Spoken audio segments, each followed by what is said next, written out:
আমি গতকাল অফিসে 10:30টায় কাজ শেষ করে বাসায় চলে যাই। চলে যাওয়ার পর 11টা 11:30টার মধ্যে শুয়ে পড়ি।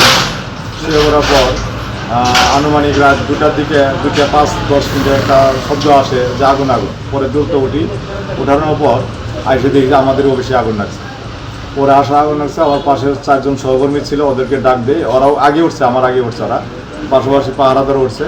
ওঠার পরে আমি পরে সুইচ দিই, মোটরের সুইচ দিই। দেওয়ার পরে ওই ভাঙ্গা জানলা দিই, আগে বাইরে থেকে পানিটি দিই। পানি দেওয়ার পর কিছুটা নিয়ন্ত্রণে আসে। পরবর্তীতে পাহারাদার দরজা খোলার পর আমরা ভিতর থেকে কিছু পানি দিই, বাইরে থেকে পানি দিই। ওই দেওয়ার পর আমাদের আগুন অনেকটা নিয়ন্ত্রণে আসে।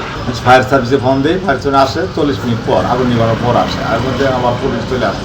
দেখতে পাই যে আলামত হিসেবে একটা নাকির মাথায় ওই একটা ন্যাকড়া পেছানো পেট্রোল জাতীয় বা কেরোসিন জাতীয় পণ্য দিয়ে এটা ওই আমাদের যে টেবিলের উপর ভাষার বিভিন্ন যে কাগজপত্র ছিল, এই কাগজপত্রের উপর এগুলা আগুন লাগে পুড়ে যায়। এবং নমুনা স্বরূপ আমাদের ওই যে ডকুমেন্টস এখনও আছে।